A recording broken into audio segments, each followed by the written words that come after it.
The process of buying and selling a business can be frightening for the parties involved. What paperwork is needed? What is the true market value of the business? How do you know what transactions are required to be processed in addition to the sale of the business? Welcome to Biz Broker Talk, where you'll find the answers to these questions and much more. Your hosts, Robert Howells and Doug Scheiding, have a decade of experience providing business broker services to large and small businesses.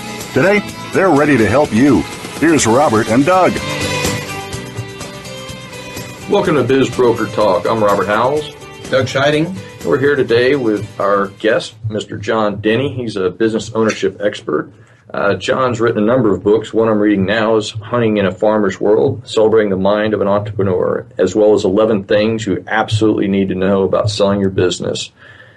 John is widely recognized as one of the nation's leading experts in small business ownership. He's a consultant and coach to hundreds of business owners, CEOs, and presidents of companies. John is an outliner in coaching business owners, having achieved a rare feat of delivering over 10,000 hours of face-to-face advice to entrepreneurs. And he's also a good friend of both Doug and I. Welcome, John. Thanks, Robert. Appreciate you having me on the show. Today we're going to discuss with John exit planning, the 5 ways to leave your business. So sooner or later, everyone's going to have to leave their business, and an orderly succession is the best way they owe their customers, their employees, and their families, isn't it? It's true. I mean, and sooner or later is the operative word. A lot of business owners seem to think that they will continue running the business forever. It's simply not biologically possible. No. Although I did have one fellow. I remember interviewing an 85-year-old owner a number of years ago, and I asked him what his exit plan was, and he proudly told me that the last sound he wanted to hear on this earth was his forehead hitting his desk. But if that's not your plan, you probably want to take some preparation. Yeah. Well, so tell me how you've been an exit planner specialist for a while, and you've dealt with quite a few situations, and you've kind of delineated down about 5 different strategies. Yeah, there's really only 5 ways to leave the company. You can close it down, and we'll talk about that in a bit. It's a valid way to leave your business and can be done in good order. And for some businesses and some types of businesses and some types of owners, it's the only logical thing to do. Of course, you can sell it to a third party where people like you and Doug come in. You use a broker typically or some other professional to find a buyer for you and negotiate a deal. You can sell it to employees, and that's an interesting option because usually when I talk to a business owner, they say, I can't sell it to my employees, they have no money. But there are ways to get it sold to employees and still realize your value out of the company. A lot of people want to sell it to family members. And that you're laughing. That's wrought with problems. But yes. Yeah, the selling it to family members has a special set of challenges. But especially, I'm working with one business right now that's planning their transition from the 4th to the 5th generation, and they are a rarity. Yeah. I don't know if you know the statistics on selling to family members, but we'll talk about those when we get to that point. And then the last one, and it kind of goes with the anecdote I told earlier about the 85-year-old fellow, is you can just let it be a surprise. Well, isn't that how most business owners are now? They don't have a plan. Most of them don't. Most of them, and we'll talk, I know you guys have invited me back a few weeks from now to concentrate on baby boomer owners. And a lot of baby boomer owners, and owners in general, say, I'll just wait until the day I want to leave and I don't feel like running this anymore, and then I'll call up a broker, and he will sell it for enough money to fund my retirement in the style to which I would like to become accustomed. And we tell them you need to talk to us 1 to 3 years before you want to do that. At least. And I like them 3 years to 5 years out if they want to have the company in a position so that brokers like you are attracted to selling it and don't think it's a waste of time to take the listing. So if you have questions today, we're taking questions either via email at podcast@bizbrokertalk, that's B-I-Z Broker Talk, or at 1-866-472-5788. Okay, John, Talk about the closing down the business. I think we've had to advise a few people of that, just from the brokerage level. And it doesn't have to be just because they're financially distressed, although that's typically where you tell somebody not to go forward. And it's hard. Certainly if you're a founder and if you've run your business for decades, you have employees that are like family. They depend on you. You feel the burden of providing a living for multiple families. You have customers that have depended on you as a vendor or a service organization for years, and you feel that you owe them something. But if you're in a business where after all your time running it, and it may be 5 years or it may be 50, it's still totally dependent on you to make it happen all day, every day, then there may not be an out. There may not be another you out there. Yeah. In the book you're reading now, Robert, The Hunting in a Farmer's World, I say in that book that I think all entrepreneurs, male and female, should have a mirror image tattoo placed on their chest that says, the more I work in my business, the less it is worth, so they can see it in the mirror every morning when they're getting dressed. Because it should be the watchword for all small business owners. If you are the critical component that makes the company run, you don't have a saleable business. Yeah, if you're we say the chief cook and bottle. Right. Yeah, if you're the end all be all decision makes and you're not profitable, there's really nothing anyone can do for you. And you can, you might be able to get a little money, not the full market value of the cash flow of your business, but certainly there are assets. It's worth something to transfer your customers off to a competitor, to talk to somebody else in your industry and see if they're growing, they want to expand. Oh, like if they want your customer list or something like Sure. that. Yeah. Or cut better than that, customer introductions. Oh. A strong handoff. I have selected this person to take care of my customers going forward because I feel responsible to them. And the same with your employees. You're not a professional outplacement agency, but if you have key staff that have been with you a long time and are dependent on you, you want to see them do well. You want to see them wind up in a good place. So if money isn't the issue and you're going to close down the business, we advise that you spend about a year planning and about a year doing it. You set up who's going to benefit the competitor. You prepare to talk to the customers. It'll take a long time to make the introduction to the larger and key customers. If you have contracts, if you work in the public sector, there may be bid issues. We see that a lot. I'm sure you guys do as well. You have to go through your relationships with vendors and customers. See what's transferable. What's at risk. A lot of those contracts have automatic triggering clauses that say it has to be rebid or reshopped somehow if it's not you. So you have to be aware of what you can sell and what you can't sell. And then you have to be open and honest with vendors, employees, and customers as to what you're going to do and why, and how you're going to make sure that they're taken care of in the future. But it is a valid way out. It's also a valid way out if you've completely funded your retirement. We have a lot of clients that have made excellent money over the years. Their kids have been through college. The second home is paid for. The boat is paid for.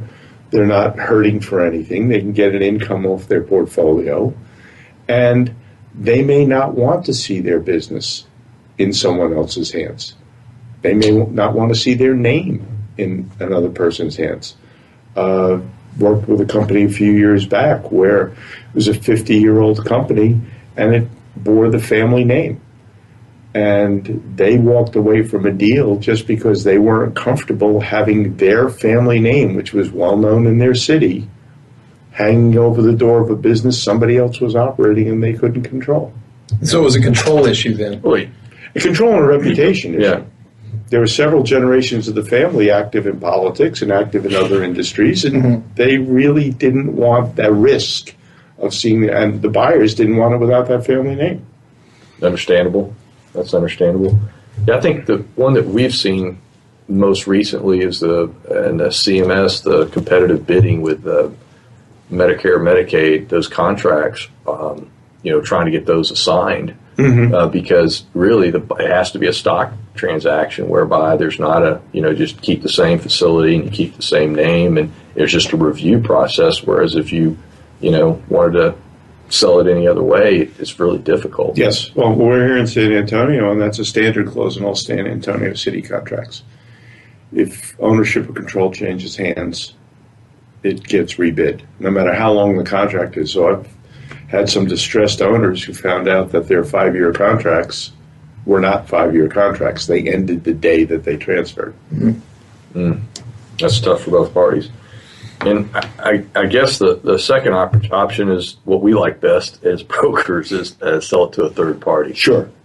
And in my other book that you mentioned, 11 Things You Absolutely Need to Know About Selling Your Business, we talk about selling it to a third party and going to brokers. And there's a lot in there about finding brokers like you, Robert and Doug, that have certifications and participate in continuing education, have the appropriate licensures. The brokerage industry is still a bit of the Wild West. And, I see an awful lot of people that are real estate agents part-time or retired that claim to be able to sell a business. I also see a lot of other professionals. CPAs and attorneys sometimes do. Absolutely. Some attorneys feel that because they know what a contract should look like, they know how to sell a business. Some CPAs feel because they understand the finances, they should be able to sell a business. But that's not true. As you guys know, it's a complex process with a lot of moving parts, a lot of coaching, a lot of hand-holding, and you don't need somebody just sitting there saying, well, these are the numbers, this is the price, take it or leave it, which is not a good way to make a sale. Well, while we would like for most business owners to use a business broker, most business owners don't use a business broker. I mean, when they're selling to a third party, isn't the statistic like 60, 80%? Yeah. Sell directly without a business broker involved. Yeah, there's a lot of misinformation around the edges, certainly on valuation. A lot of times, and I know talking to you fellas over the years, how many sellers have you had that get upset at a valuation? Well, yeah. And, how could you value? My company is worth far more than that. It's always worth $1 million, yeah. Yes. And why is your company worth a lot more than that? Well, I talked to a guy at a trade show, and he said he knew another guy in my industry that sold his company for $2 million, and I think his company was about the same size as mine. He has no idea what the indebtedness was, what the customer base looked like, what the cash flow was like, but he thinks he knew the guy, and he thinks the company was about the same size as his. Ergo, he has a $2 million company. The problem with that is, and I was lecturing to a group of lenders at a bank a couple months ago about this, is that they unwittingly validate these numbers. Because when he goes in for a loan or when he provides his annual personal financial statement, he puts down that he owns a $2 million company. And the banker says, fine. Because the banker doesn't care. The banker's looking at his personal assets. Right. The banker's getting a personal guarantee. He's looking at the money in the bank and the portfolio. And the assets of the business. Yeah, and the hard assets of the business. He's not in the least bit interested in what the owner thinks the business is worth, because he's really not counting that when he decides whether to lend or not. And yet, the business owner thinks he's validated the appraisal or the valuation or the number he's stuck on it. The same thing happens with financial planners, who I speak to a lot. I did a survey of a financial planning group a couple of months ago when I was presenting to them. And I said, how many of you here do financial planning for business owners who have 75% or more of their net worth in their business? Almost every hand in the room went up. Yeah. And I said, how many of you here have gone out and gotten a third-party opinion to see if the number the owner told you has any basis in reality. All but two hands in the room went down. Wow. And I said, of course they invited me. I'm a guest and I'm a speaker, so I don't want to be too abrasive. But I said, how can you do financial planning for somebody when 75% of your retirement assumptions may be smoke and mirrors? Yeah. You have no idea whether there's any validity to that. Yeah, I think what we've seen in the past is where the accountant values the business.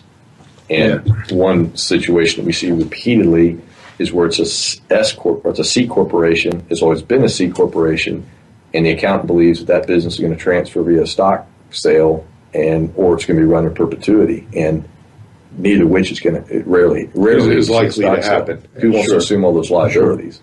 And these off the cuff comments, I had a CPA tell an exit planning client of mine.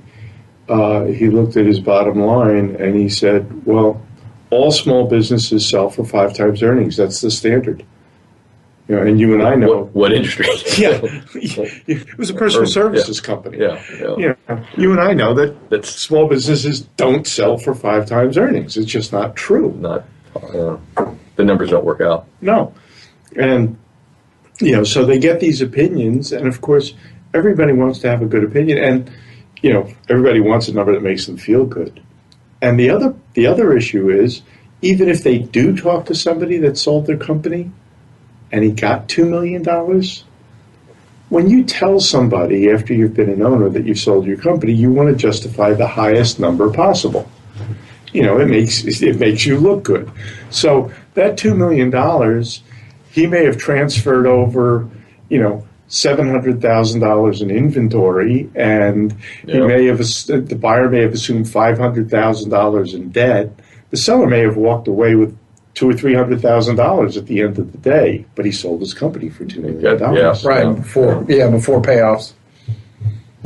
Well, I think the third party one is probably the most palatable, certainly from a broker's perspective. But what about selling it to the employees? We always hear about things like ESOPs and heir apparent is the key employee. I mean, what's the... Yeah, that's complex, and maybe after the break we'll get to that. Certainly. Get into that in some detail. As I said, the first thing when we say, do you have an employee that can buy the company? The owner says, well, no, of course not. My employees have no money. Yeah. They always come to me for advances. they And loans. They need raises, And there are some ways that becomes a very tax-driven transaction, but there are a number of ways that you can work it out. Well, very good. We're going to take a break here, and when we come back, we'll pick up and begin talking about selling your business to an employee.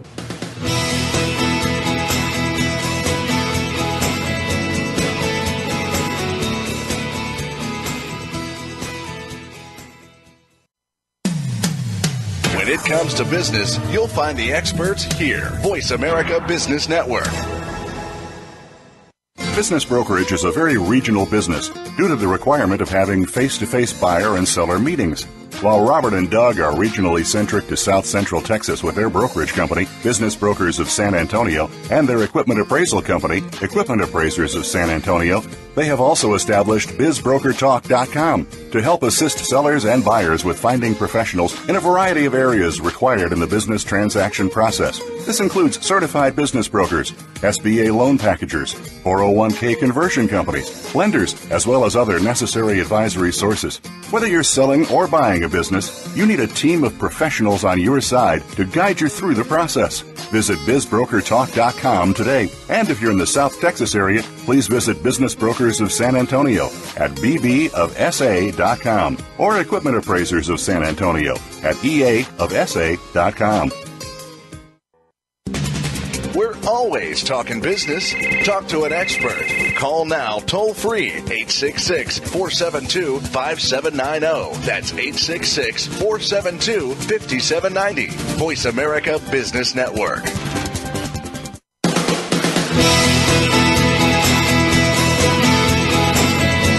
This is Biz Broker Talk with Robert Howells and Doug Scheiding. To reach the show today, please call 1-866-472-5790. That's 1-866-472-5790. Or you may send an email to podcast@bizbrokertalk.com. Now, back to the show. Welcome back to Biz Broker Talk with Robert Howells And Doug Scheiding. Today we're speaking with John Dini. He is widely recognized one of the nation's leading experts in small business ownerships. He's a good friend and author of several books, and we'll have him back in a couple weeks talking about the boomer generation exiting the marketplace. But today we're talking about exit planning, the 5 ways to leave your business. We want to move on and start talking about having to sell, or the opportunity to sell your business to an employees. Sure. We had already discussed closing down in an orderly way and selling to a third party, preferably using a broker. Selling to employees, as I mentioned just before the break, we frequently ask owners, do you have key employees that can run this business? And they go, well, yes, I do. People have been with me 10 years, 20 years, whatever. And they're quite capable. And I say, why don't you sell it to them? Well, they have no money. And that's not necessarily an obstacle. In order to sell to employees, you have to accept a couple facts or parameters first. Number one, what does the owner need to get out of the business?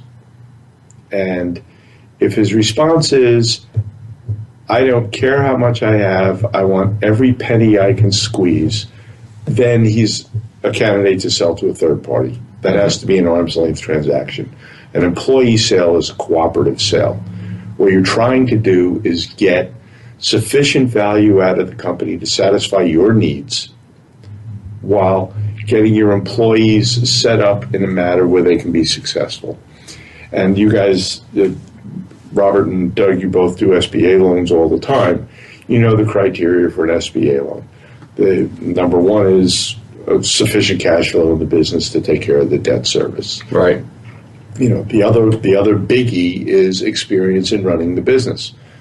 Well, it's pretty easy to pre-qualify employees that have been running the business for the last 10 or 20 years. And the third one, of course, is down payment. And the SBA, as you know, recognizes equity as down payment. So a 3 to 5 year process where you're developing the employee's equity, where you're bringing them in with options or with bonuses of stock or selling them stock and having them pay you with a note. But it's very different. I abhor notes from employees when the owner leaves the business, because we all have lots and lots of horror stories about owners getting their business back. And usually, when you get it back, it's too late. Right. Because the employees have not run it well. That's why they're not paying the note. Right. So you wind up with a business you have no interest in running anymore, and now is in much worse shape than when you left it. So it's kind of front-loading the note so that the employee is making payments to you while you're still running the business and in control of what's going on and can watch everything. And what we do is, I'm trying not to get too technical, on the radio, because you can't see me. I can't draw. But what we do is we set growth goals for the business. And the business has to have decent cash flow to do this. Well, we set growth goals where if they hit them, the employees can earn the right to buy the stock. And over a 3 to 5 year period, you set those goals so that by the time they go to the SBA or another lender, they've built, say, 30% of the ownership of the company for their down payment. They have the experience. They have the cash flow. Yeah. The value of the company now, at the end of the period, is what it would have been had the owner sold it outright 3 or 4 years ago. You mean the 70% that they would now The 70%, yeah. They've gotten paid for the 30%, and the 70% makes it up so that they still get their full value out of the company.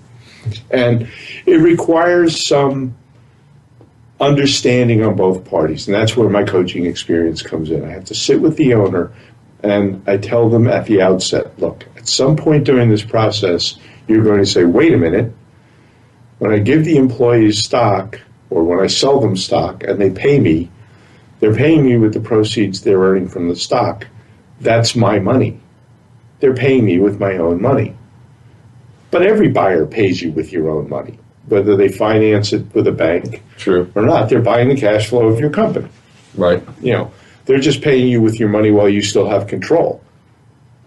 At the same token, I have to sit with the employees, because the employees are going to say at some point in the process, wait a minute, I just realized I'm hitting these goals every year. I'm building the value of the company. And every year, due to my work, the company becomes more expensive for me to buy. You know, and the answer to that is, you're right. But it's not your money, it's his money. That's right. So there's a little mental gymnastics, and you have to have people that are willing to think it through and understand how good it can be for both parties. The great part about it is you have a buyer and a seller that know each other, that trust each other, that agree on how to value the company at the outset. There's no price negotiation, or the whole process doesn't start. And once you put it in place, everybody's motives are aligned to grow the company as much as possible and make it as lucrative as possible. Because when the employees do finally take out the owner entirely, all that stock they bought along the way also has an upside. They've made the company more valuable. Their stock is growing while the owner's value is growing. So there could be a lot of good, but you do need competent employees, and they have to be able to. I had a client in Vegas last year, had 3 excellent employees. They had all been with the company more than 10 years. They were great at running day-to-day operations. And he wanted to sell to the employees. That's why he called me in there.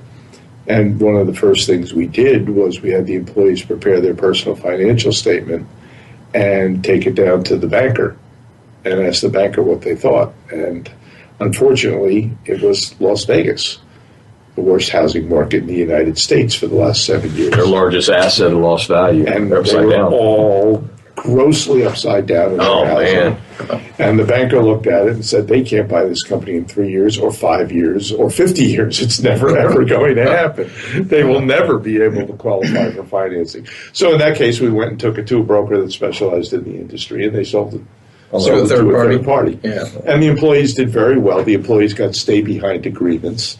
They got bonuses for going through the process, and they maintained their jobs with the new company. But they were just not capable of it.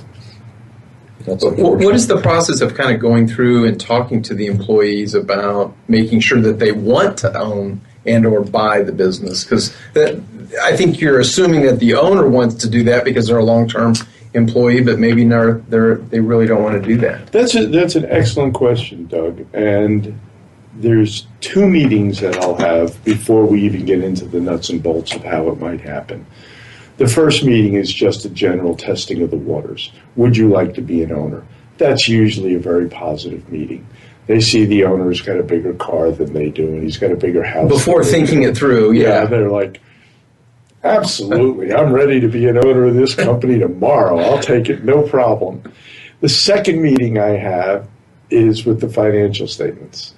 And one of the things we do is we bring in all the loan agreements, the owner's personal guarantees, the credit lines, and we make them understand that they will be signing all this, and that the owner may have a much nicer house and a much nicer car, but it's not exactly all his, that it's dependent on his ability to run the company every single day. Right. And if they slip, if they fall, there's nobody there to catch them.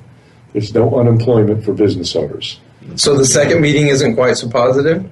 And sometimes it's the last meeting. Yeah. We're back to the brokers again, because the right. employees go, why in heaven's name would I want to do that? Yeah. And it's a good question. So typically it's a third party like yourself that would come in and do that. That's part of the... Yeah, and like I said, that's a coaching skill. You know, that's sitting down with them. I'm not, in that case, I'm not trying to blow them away. I'm not trying to dissuade them from owning the company. Certainly there are upsides, and we all know it, and they can greatly increase their income. And if they're confident in their abilities, they can greatly increase their security and their family security. But they have to understand that owning a small business is like working without a net. There aren't a whole lot of people that are going to jump in and bail you out if you get sick, if you get tired, if you have family problems, if your largest customer leaves, if your biggest vendor pulls your contract.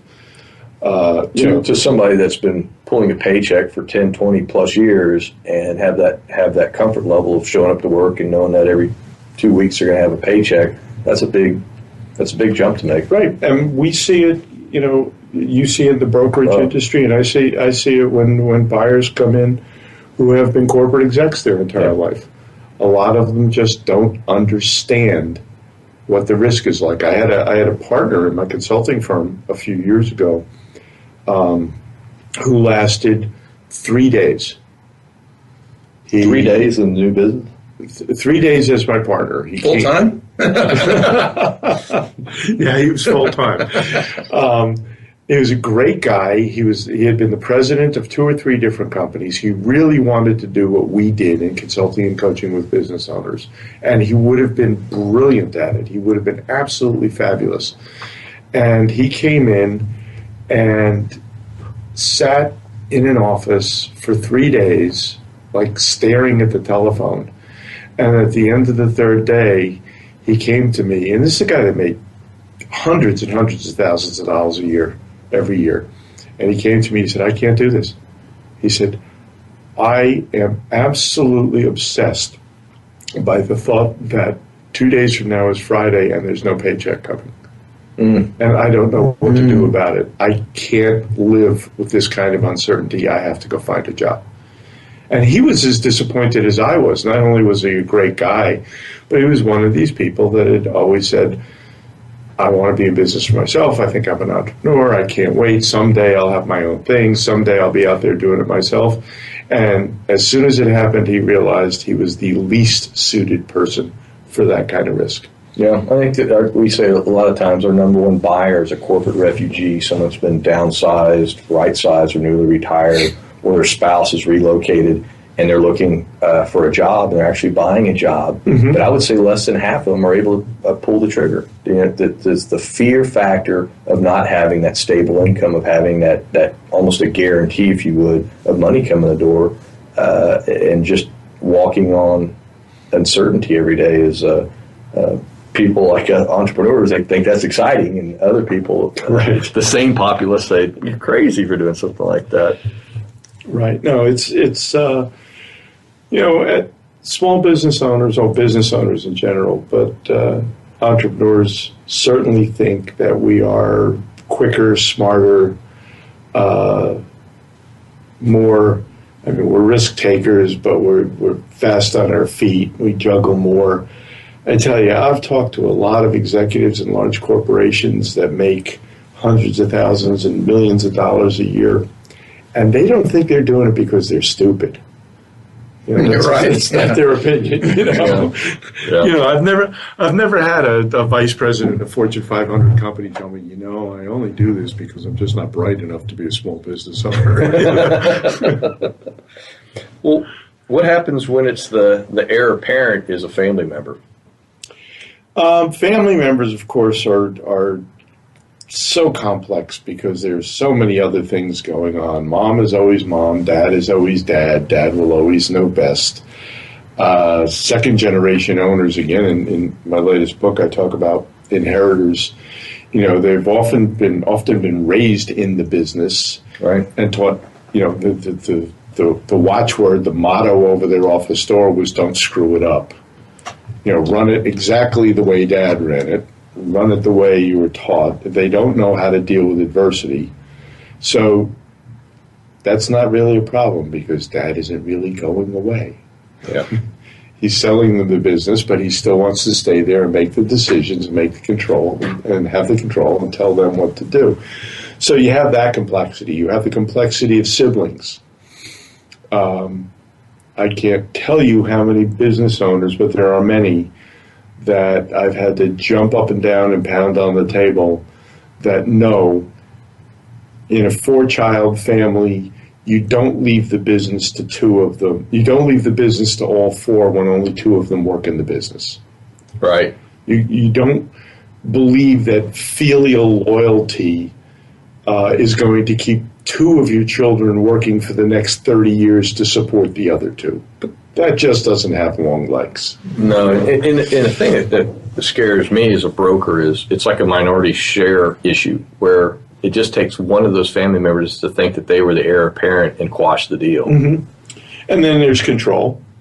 I know a company that the family deal blew up. I didn't handle it. It was handled by some insurance guys out of Florida, but it blew up shortly after they completed the whole deal because there were two sons.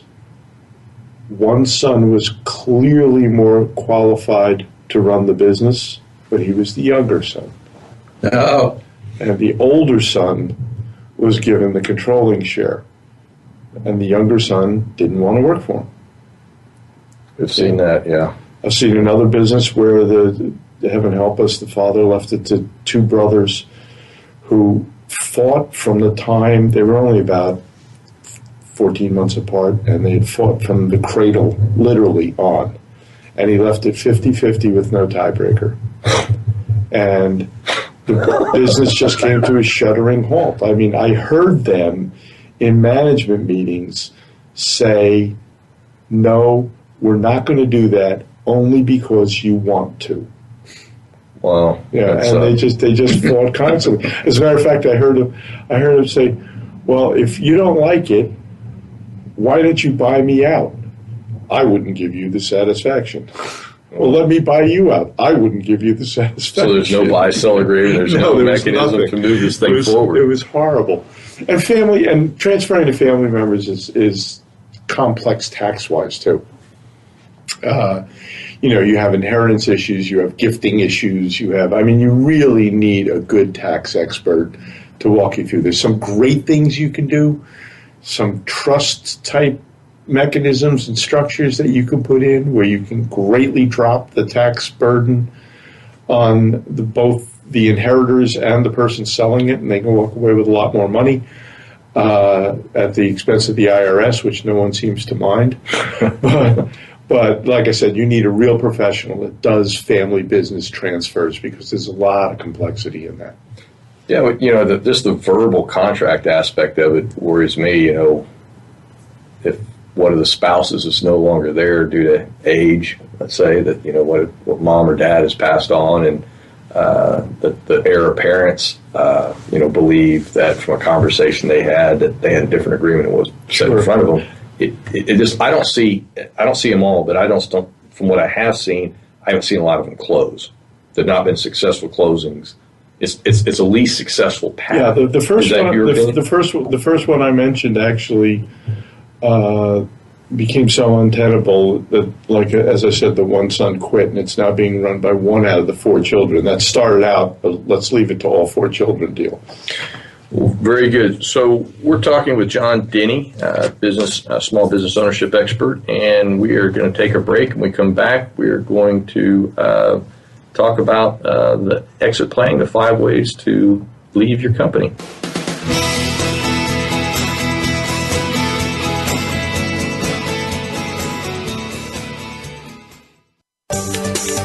From the boardroom to you, Voice America Business Network. Business brokerage is a very regional business due to the requirement of having face-to-face buyer and seller meetings.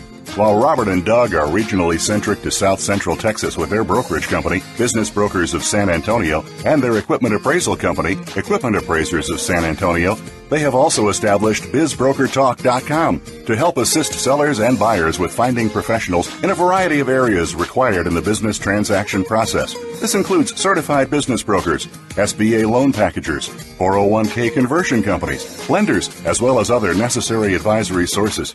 Whether you're selling or buying a business, you need a team of professionals on your side to guide you through the process. Visit BizBrokerTalk.com today. And if you're in the South Texas area, please visit Business Brokers of San Antonio at bbofsa.com or Equipment Appraisers of San Antonio at eaofsa.com. We're always talking business. Talk to an expert. Call now, toll free, 866-472-5790. That's 866-472-5790. Voice America Business Network.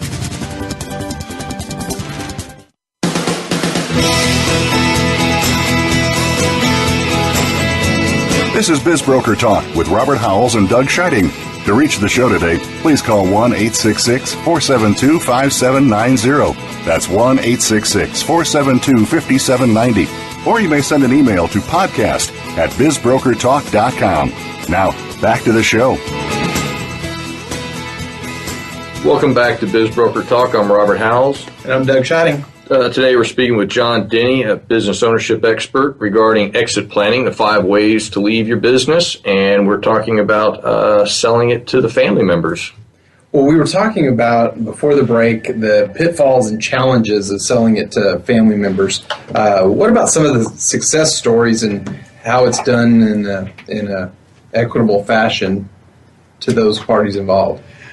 There's a lot of understanding that's required, and the earlier it starts, the better. One of the most successful transfers I can think of was a larger company, about a $50 million company, and the father went to the 4 children who were all married, all beginning their families, and he said, "Look, I love all 4 of you equally, and we will find ways for 3 of you to be compensated fairly, but the business is going to be his." He picked one of the 4. And that was a son that had worked in the business since his college days. The others had all gone on to other careers. And they had some business interests in the company that the son who was taking over the company agreed to pay value over some years to the other siblings so that they could be like trued up so that everybody would come out equal. But they didn't get stock of the company. They didn't get vote in the company. They got notes from the company to make it fair. And the son that was keeping the company was perfectly willing to pay them to stay on good terms with his siblings. But, they were technically at risk. It was a good, solid company, obviously, at that size. But they were technically at risk that if he didn't do it well, they weren't going to get paid. But that was the father's condition for handing over the company.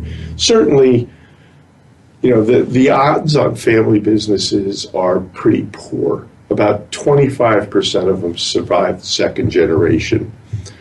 About 5% of those survive a third generation. So just because there was one entrepreneur, those genes don't go on forever. Okay.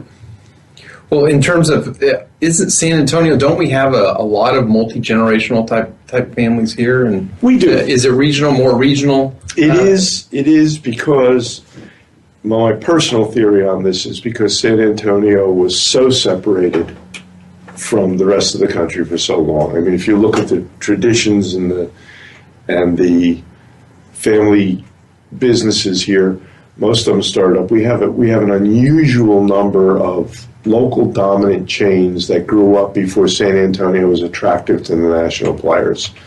You look at a Brake Check or a Taco Cabana or what used to be Racquetball and Fitness is now Gold's Gym. Spectrum before that. There are quite a few companies around here that started and could kind of grow in peace because the Nationals weren't here. And they became strong enough that once the Nationals showed up, they were able to sustain and move through generations of family. We were too far south for the railroads. The interstate highway system barely noticed us. We're not an airline hub. They just kind of left San Antonio alone down there until one day they turned around and said, "Oh my heavens, it's 1.7 million. Where did all those people come from?" Very good. What other scenarios can you think of regarding the exit planning? Well, we talked about a little bit on the employee side, the ESOPs. I've seen it a few times. It's always been what I consider to be very expensive, and it's never been successful from what I've seen. Is that typical, or is that just atypical? ESOPs, like many things, are frequently sold to companies that shouldn't do ESOPs by people that make money doing ESOPs. I don't think a company under $10 million and probably under $20 million of gross revenue with decent cash flow is really a candidate for an ESOP, because it is expensive. You've got to go out and have a third-party valuation done every year. You've got to have administrators that handle the ESOP fund. And I like partial ESOPs. We're working on one now, and that happens to be a company that's valued at about $30 million. But they've sold a key interest to 5 managers, and the 5 managers, they took out a couple minority partners, and they're working on building the company up and paying off their loans. But they're going to ESOP the rest of the company. The control will still be with the key management team. And you can do that. You can do a partial ESOP. But the reality is, most ESOPs, and I believe the number is somewhere around 80%, are transitional. They don't last more than 5 years. After 5 years, either the burden of maintaining it, because you're buying out employees that quit all the time and bringing in new employees, the burden of maintaining it is such that the employees decide, let's just sell it to a third party and go back to being regular employees, or a couple key employees will take everybody else out and dissolve the ESOP. But the average lifespan of an ESOP is 5 years. I did not know that. I didn't know that either. I had never heard of partial ESOPs either. Yeah, they are available. They can be done. But there's a lot of confusion about ESOPs, and a lot of financial planners like them for valid reason, because the owner who sells and gets it financed by a third party can defer taxes on that. He doesn't have to pay taxes when he gets paid for the company. If he puts them in a like asset, and an ESOP is a stock sale. So a like asset is General Motors, IBM. Those are like assets. You're just selling a stock and buying a stock, and it's kind of like a 1041 exchange. It's like a real estate 1041, right? You can defer the taxes on it until you cash out. That's very attractive, obviously, if you're getting millions of dollars and you can take the entire amount without paying the IRS and invest it, and just pay on what you make on the investment for some time anyway. But there's also liability. A lot of ESOPs. And I'm not an expert on ESOPs, so I'm not giving a legal opinion here. You do a disclaimer, right? We do it. Yes. None of us are attorneys. We're CPAs. Section 230 before we start this, yeah. A lot of people advise owners to do ESOPs and take a note at interest, because the ESOP isn't strong enough in its cash flow to get bank financing. And I know one owner with a very substantial company that backed out at the last minute because his legal advisors told him that as long as he was still involved as a creditor of the ESOP and collecting money, he was at risk for self-dealing accusations from the employees, because the employees would now be shareholders. He was both the seller and the financier. And the employees could claim that he unfairly valued the company in order to inflate his own income and sue to have the valuation redone for as long as he was involved. And he was planning on being involved for like 15 years. So he decided not to take that risk. So again, when we talk about family transfers, you talk about grant and retained annuity trusts, and you talk about, that's why when I go for continuing education, I sit in these weird classes like how to use a Cayman Island property and casualty insurance as a finance vehicle for employee transfer. Going to the Cayman Islands, of course, to check it out. Yeah, right. That's the part I like. But you really do need to leave this to the experts. And the same with an ESOP.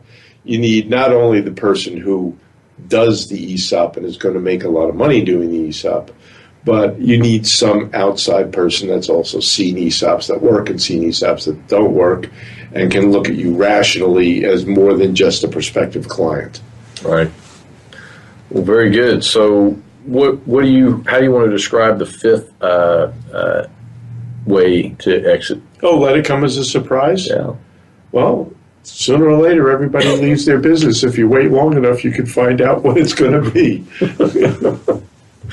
We were talking about my business, the Exit Map, and it's, by the way, at exitmap.com. We do things in teams. I don't believe anybody, we've talked about some flaws in CPAs, we've talked about flaws in financial planners, we've talked about flaws with attorneys and with brokers or with exit planners. Mm-hmm. None of us knows everything. It is impossible. We never know everything. These people that are credentialed as certified financial planners or credentialed in estate law or credentialed as public accountants, they have areas of expertise that they work very hard to keep up with. And I don't know the tax laws. No. You know, the last time I did my own taxes was I have an accounting degree. And in my sophomore year in school, the professor started our tax class by presenting us with these 600 pages of tax changes that had been passed in the prior year. And that was the last time I did my taxes because I knew I'd never be qualified. So we work as a team. Lawyers and accountants love to have somebody like me on the team because they don't have typically a business person when they go through this transaction.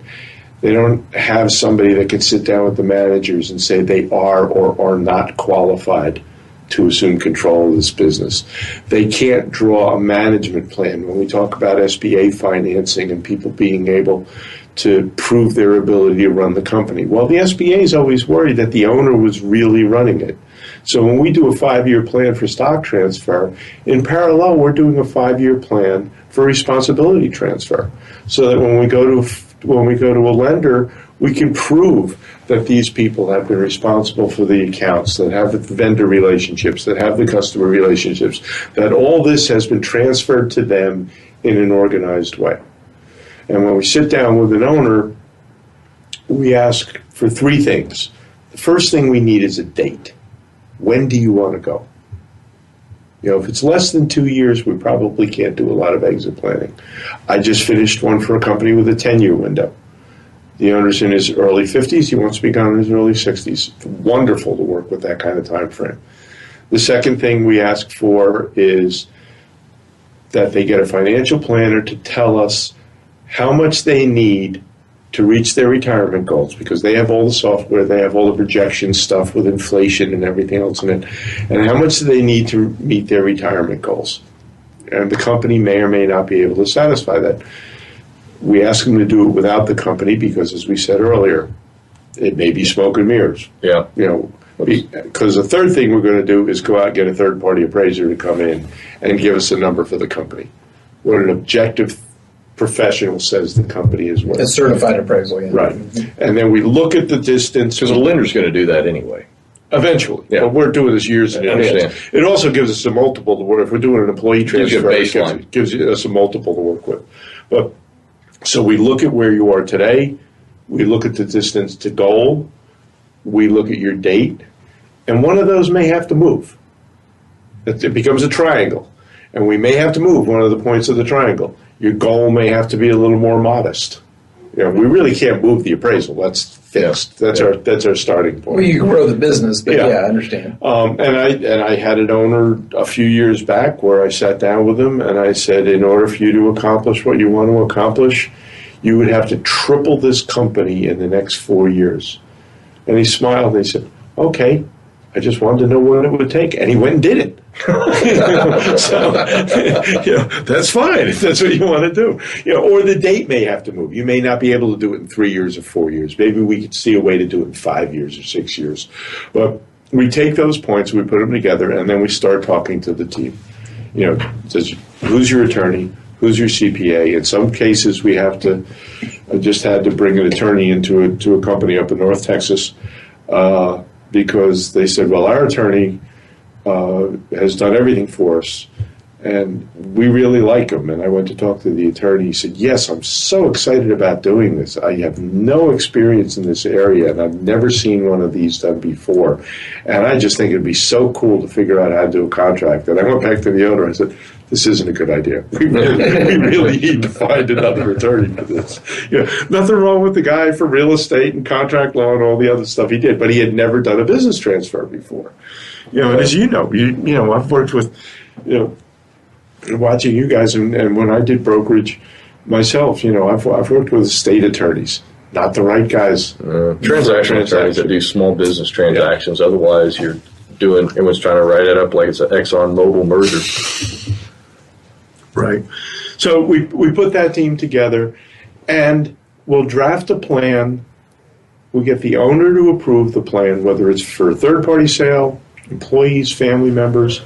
We get him comfortable with it, and then we present it to the other professionals. And the reason I really like working in a team environment is because every single time one of them will have a suggestion to improve it. You can reduce taxes if we did this first.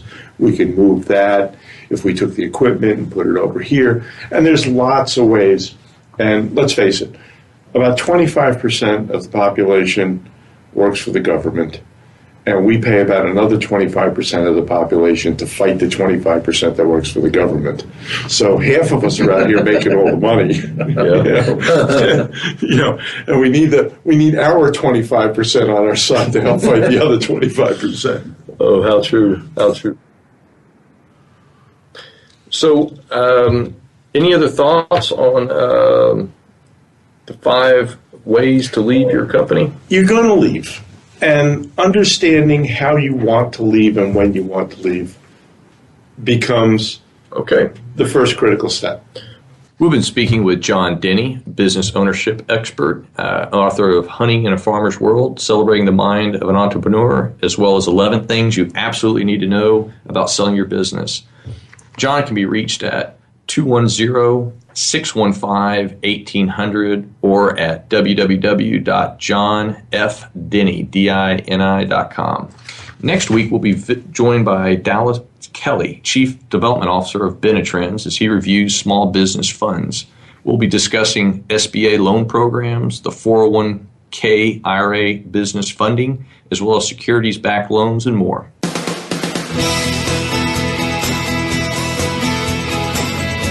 Thank you again for joining us today for Biz Broker Talk. Please join Robert and Doug again next Tuesday at 4 p.m. Pacific Time, 7 p.m. Eastern Time on the Voice America Business Channel. After today's show, we hope you are one step closer to a successful sale of your business.